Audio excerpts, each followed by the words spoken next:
Hello everyone, welcome to can studies. चलिए शुरू करते हैं आज के हमारे एमसीक्यू क्वेश्चंस। आज का पहला क्वेश्चन है, which of the following platform has one best e learning platform bye ASSOCHAM. तो एसोचैम के द्वारा किस प्लेटफॉर्म को बेस्ट ई लर्निंग प्लेटफॉर्म का दर्जा दिया गया है। आपके ऑप्शंस हैं ED expert, skill share, NIIT digital या उद्यमी। इसमें आपका सही ऑप्शन हो जाएगा ऑप्शन सी, एनआईआईटी डिजिटल। और ये अवार्ड दिया गया है एनआईआईटी डिजिटल को for its contribution to technology training centre at Assocham futuristic technologies, and this is 7th technology excellence award ceremony which held in Kolkata. बढ़ते हैं आज के अगले क्वेश्चन की ओर। Consider the following statement related to Agni 5 and choose the incorrect statement. Agni 5 से संबंधित आपको incorrect statement बताना है। आपका पहला statement है, Agni 5 is a nuclear capable intercontinental ballistic missile. Second, it is surface to air missile with a range of over 4,000 km. Third, Agni 5 is a fire and forget missile which once fired cannot be stopped. Fourth, it is a 3-stage solid fuel 17 meter tall and is capable of carrying a nuclear warhead of about 1.5 tons. In statements में से जो अग्नि 5 से related incorrect statement है वो है option B, क्योंकि इसकी रेंज जो है वो 5000 किलोमीटर है और ये फायर एंड फॉरगेट सिद्धांत पर काम करती है। And the series of Agni missiles are designed and developed by DRDO। इसके अलावा एक और शब्द आप लोगों ने सुना होगा जो काफ़ी चर्चा में रहता है, वो है IGMDP, जिसको हम कहते हैं integrated guided missile development programme. इसको ब्रेन चाइल्ड कहा जाता है डॉक्टर APJ अब्दुल कलाम का, उन्हें भारत का मिसाइल मैन भी कहते हैं। और इस प्रोग्राम को अप्रूवल मिला बाय इंडियन गवर्नमेंट इन 1983। इसके अंदर भी कई सारी मिसाइल्स का विकास हुआ, जैसे कि short range surface to surface ballistic missile है Prithvi, Trishul surface to air missile, Akash surface to air missile, या फिर जो 3rd generation anti tank missile Nag है। तो ये IGMDP जो प्रोग्राम है ये काफ़ी इम्पॉर्टेंट है for the development of missiles. बाकी इसमें अग्नि 5 से रिलेटेड तीनों ही स्टेटमेंट सही हैं। बढ़ते हैं आज के अगले क्वेश्चन की ओर। With reference to UNICEF, consider the following and choose the correct statement. UNICEF से संबंधित आपको करेक्ट स्टेटमेंट बताना है। First statement, it is a special programme of United Nations devoted to aiding national efforts to improve the health, nutrition, education and general welfare of children. Second, UNICEF was created on 11 December 1946 in New York by UN Relief Rehabilitation Administration to provide immediate relief to children and mothers affected by World War II. Third, UNICEF is guided by the Convention on the Rights of Child 1989. Fourth, UNICEF became a permanent member of United Nations in 1953. तो ये चारों ही statement UNICEF से संबंधित सही हैं और आपका ऑप्शन हो जाएगा ऑप्शन ए। इसके अलावा यूनिसेफ की बात करें तो इसका हेडक्वार्टर न्यूयॉर्क में है और यूनिसेफ वर्क करता है in 180 countries and territories and UNICEF has 7 regional offices. So इस चारों ही ऑप्शन में यूनिसेफ से रिलेटेड चारों ही स्टेटमेंट सही है। बढ़ते हैं आज के अगले क्वेश्चन की ओर। What is Dunagiri which has been seen in the news currently. Dunagiri हाल ही में काफ़ी चर्चा में रहा है, तो वो क्या है। आपके ऑप्शन है अ submarine, naval ship, fighter aircraft या एयरक्राफ्ट कैरियर। तो इसमें आपका जो ऑप्शन सही होगा वो हो जाएगा ऑप्शन बी।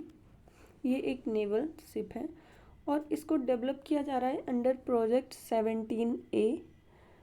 और प्रोजेक्ट 17A क्या है, तो ये एक प्रोजेक्ट है जो कि लॉन्च किया गया है by Indian navy in 2019 to construct a series of stealth guided missiles frigate, and these are constructed by Majgaon Dock Shipbuilders Limited and Garden Reach Shipbuilders. तो प्रोजेक्ट 17 के अंतर्गत 4 शिप्स अभी तक बनाई जा रही हैं, जिनमें फर्स्ट है आपका Nilgiri, second Udaygiri, third Himgiri and the fourth one is Dunagiri. बढ़ते हैं आज के अगले क्वेश्चन की ओर। Where will India's first e waste eco park be opened? Bharat का पहला ई वेस्ट इको पार्क कहाँ स्थापित किया जा रहा है? आपके ऑप्शंस हैं न्यू दिल्ली, मुंबई, चेन्नई और हैदराबाद। और इसमें आपका करेक्ट ऑप्शन हो जाएगा ऑप्शन ए, इसकी स्थापना न्यू दिल्ली में की जा रही है। इसमें ये होता है कि जो वेस्ट होते हैं उनको डिसमेंटल, रिसाइकिल और फिर रीमैन्युफैक्चर करके साइंटिफिक तरीके से उनका यूज़ किया जाता है पार्क बनाने में। बढ़ते हैं आज के अगले क्वेश्चन की ओर।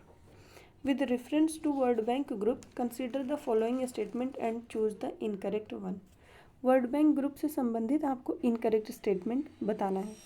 आपका पहला स्टेटमेंट है international bank for reconstruction and development and International Development Association together form the World Bank. Second, its genesis lies in the Bretton Woods Conference, officially known as the United Nations Monetary and Financial Conference. Third, World Bank Group consists of 6 development institutions. Fourth, with 189 member countries, the World Bank Group is a unique global partnership fighting poverty worldwide through sustainable solution. इसमें world Bank Group से संबंधित जो आपका incorrect statement हो जाएगा वो है option C, क्योंकि इसमें 6 इंस्टीट्यूशंस नहीं है, इसमें 5 इंस्टीट्यूशंस ही हैं। एक तो है IBRD, जिसको हम कहते हैं international bank for reconstruction and development, और इसका काम होता है to provide loans and credits. Second है आपका IDA, जिसको कहते हैं इंटरनेशनल डेवलपमेंट एसोसिएशन। ये भी लोन प्रोवाइड करता है, पर ये लो इंटरेस्ट पे लोन प्रोवाइड करता है to lower income countries. Third international finance corporation, ये प्रोवाइड करता है इन्वेस्टमेंट और asset management for different companies and different government.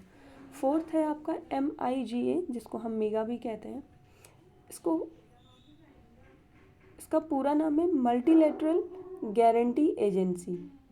ये इंश्योर करता है लेंडर और इन्वेस्टर्स को against political risk like war. Fifth ICSID, जिसका फुल फॉर्म है international centre for the settlement of investment disputes. तो ये इन्वेस्टमेंट से संबंधित अगर कोई डिस्प्यूट है बिटवीन कंट्रीज, ये उसको सेटल करता है। इसके अलावा अगर हेडक्वार्टर की बात करें तो वर्ल्ड बैंक का हेडक्वार्टर है वॉशिंगटन DC में। वर्तमान समय में उसके प्रेसिडेंट हैं डेविड मलपास और चीफ इकोनॉमिस्ट हैं इंद्रमीत गिल। बढ़ते हैं आज के अगले क्वेश्चन की ओर। ChatGPT recently seen in the news is related to. ChatGPT क्या है जो हाल ही में काफ़ी चर्चा में रहा है? आपके ऑप्शंस हैं artificial intelligence, education, cyber crime या सिक्योरिटी। और आपका करेक्ट ऑप्शन हो जाएगा ऑप्शन ए, आर्टिफिशियल इंटेलिजेंस।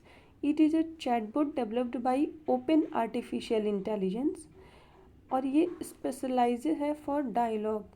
ये एक कन्वर्सेशनल आर्टिफिशियल इंटेलिजेंस है which like answer query just like human, और it also helps in our like daily activities like writing any articles. It can help in decorating our home or making recipes, so that's why this is important.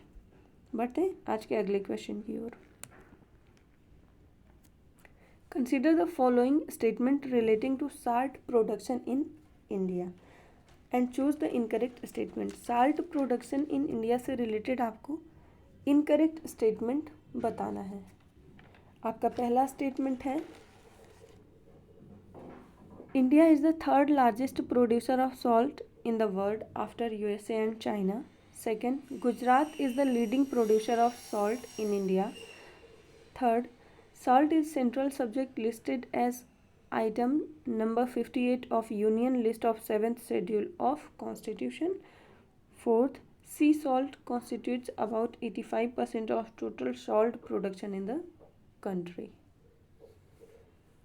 तो इसमें जो आपका incorrect statement हो जाएगा वो हो जाएगा ऑप्शन डी, क्योंकि ये 85% नहीं, सी सॉल्ट जो है वो 70% पार्टिसिपेट करता है इन टोटल साल्ट प्रोडक्शन। और जो गुजरात है, गुजरात प्रोड्यूस करता है around 80% of countries total salt production. Salt और कहाँ कहाँ मिलता है, तो ये कोस्टल स्टेट्स में मिलता है, जैसे कि Tamil Nadu, Andhra Pradesh, Maharashtra, Karnataka, Odisha, West Bengal, Goa and some inland water से कुछ सॉल्ट जो मिलता है वो राजस्थान में भी मिलता है। आज के लिए इतना ही, धन्यवाद।